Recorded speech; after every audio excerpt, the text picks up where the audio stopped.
第104篇，稱頌耶和華，少造萬物，養育群生。我的心啊，你要稱頌耶和華。耶和華我的上帝啊，你為至大，你以尊榮威嚴為衣服，披上亮光如披外袍，鋪張穹蒼如鋪幔子，在水中立樓閣的棟梁，用雲彩為車鏈，藉着風的翅膀而行，以風為使者，以火焰為僕役，將地立在根基上，使地永不動搖。你用深水遮蓋地面，猶如衣裳，諸水高過山嶺，你的斥責一發，水便奔逃；你的雷聲一發，水便奔流。諸山升上，諸谷沉下，歸你為他所安定之地。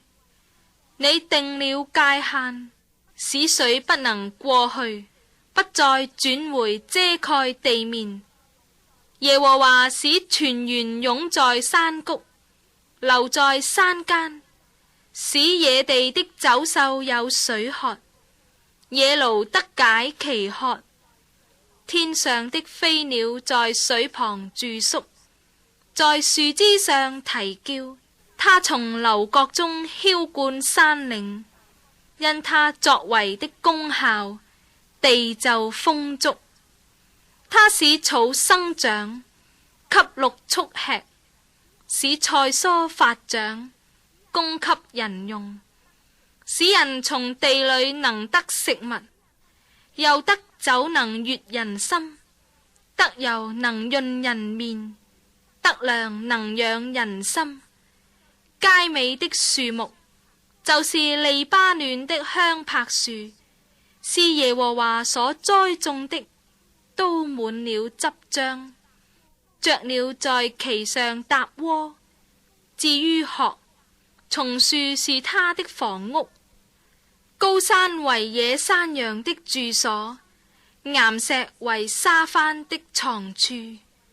你安置月亮為定節令，日頭自知沉落。你做黑暗為夜，林中的百獸就都爬出來。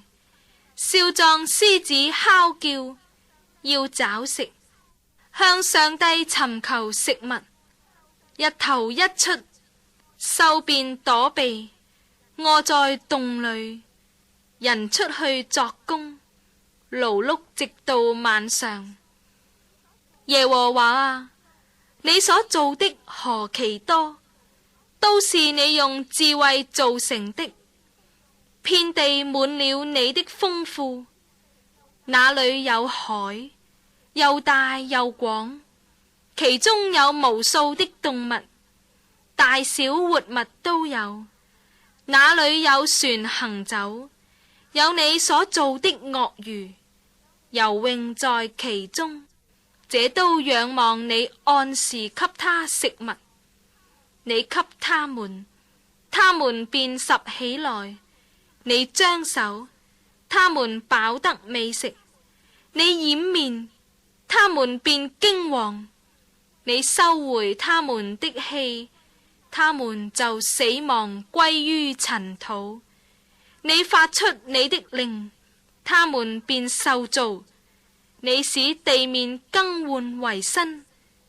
願耶和華的榮耀傳到永遠，願耶和華喜悅自己所造的。他看地，地便震動；他摸山，山就冒煙。我要一生向耶和華唱詩，我還活的時候，要向我上帝歌頌。願他以我的默念為甘甜，我要因耶和華歡喜。